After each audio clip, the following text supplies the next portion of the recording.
ఈ భారతదేశంలో ముస్లిమ్స్ పైన జరిగే దాడులకి వ్యతిరేకంగా ఈ రోజు అనంతపురం పట్టణంలో హిందూ ముస్లిమ్స్ భాయ్ భాయ్ అనే నినాదంతో ఈ వక్ఫ్ బోర్డు సవరణ బిల్లుని వెనక్కి తీసుకోవాలని ప్రతి ఒక్కరూ స్వచ్ఛందంగా పాల్గొని ఈ కార్యక్రమం జయప్రదం చేశారు. ప్రతి ఒక్కరికి ప్రత్యేక ధన్యవాదాలు తెలుపుతున్నాను. ఆలోచించండి, ఈ భారతదేశంలో ముస్లింల ప్రాముఖ్యత ఎంత అనేది అందరికీ తెలిసిన విషయమే. కానీ నరేంద్ర మోడీ గారి ప్రభుత్వం వచ్చినప్పటి నుంచి ముస్లింల పైన ఏదో ఒక విధంగా దాడి జరుగుతూనే ఉంది. గతంలో ఎన్ఆర్సీ అన్నారు, హిజాబ్ అన్నారు, ఆర్టికల్ 370 అన్నారు. ఇట్లా ప్రతి ఒక్క విషయంలో కూడా ముస్లింలను కించపరుస్తూ ముస్లింలు ఈ దేశం నుంచే వెళ్ళిపోవాలనే ప్రయత్నం చేస్తుంది ఈ బీజేపీ ప్రభుత్వం. కానీ ఒకటే చెప్తున్నాము, ఈ భారతదేశంలో మా వంతు ఎంత ఉంది, మా భాగస్వామ్యం ఎంత ఉంది అనేది కూడా మీరు నరేంద్ర మోడీ గారు మీరు గుర్తుపెట్టుకోవాలి.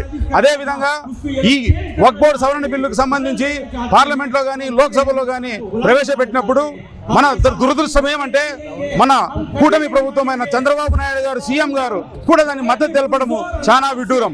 ఆయనే మద్దతు తెలపకపోతే ఈ బిల్లు పాస్ అయ్యేదా? లేదు కదా. కేవలం ఓట్ల కోసం, ఓట్ల ఎలక్షన్ల ముందేమో ప్రతి ఒక్క ఎమ్మెల్యే, టీడీపీ ఎమ్మెల్యే ముస్లింలు మేము అడ్డగా ఉంటాము, ఏం జరిగినా కూడా మేము రాజీనామాలైనా చేసేదానికి సిద్ధమని చెప్పి చాలా మంది పేర్కొన్నారు. కానీ ఈ రోజు ఏం జరుగుతుంది? ఓటు బ్యాంకుగానే ముస్లింలు చూసుకున్నారు తప్ప ముస్లింలు న్యాయం చేయాలని ఏ ప్రభుత్వం కూడా రాలేదు, ఏ నాయకుడు రాలేదు. కేవలం వై జగన్మోహన్ రెడ్డి గారు మాత్రమే ముస్లింలకు అండగా ఉంటానని చెప్పి రాజ్యసభలో కూడా ఈ వక్ఫ్ బిల్లుకు సంబంధించి వ్యతిరేక ఓటు వేసిన నాయకులు వైఎస్ఆర్ కాంగ్రెస్ పార్టీ ఎంపీలు అని చెప్పి నేను తెలియజేస్తున్నాను.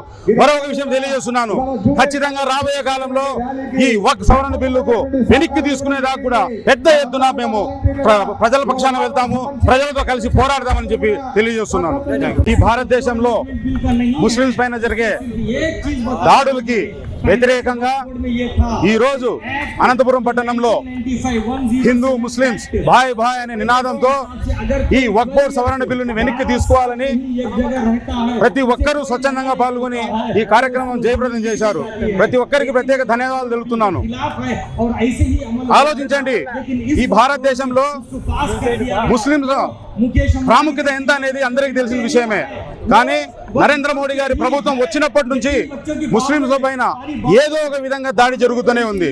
గతంలో ఎన్ఆర్సీ అన్నారు, హిజాబ్ అన్నారు, ఆర్టికల్ 370 అన్నారు. ఇట్లా ప్రతి ఒక్క విషయంలో కూడా ముస్లింలను కించపరుస్తూ ముస్లింలు ఈ దేశం నుంచే వెళ్ళిపోవాలనే ప్రయత్నం చేస్తుంది ఈ బీజేపీ ప్రభుత్వం. కానీ ఒకటే చెప్తున్నాము, ఈ భారతదేశంలో మా వంతు ఎంత ఉంది, మా భాగస్వామ్యం ఎంత ఉంది అనేది కూడా మీరు నరేంద్ర మోడీ గారు మీరు గుర్తుపెట్టుకోవాలి.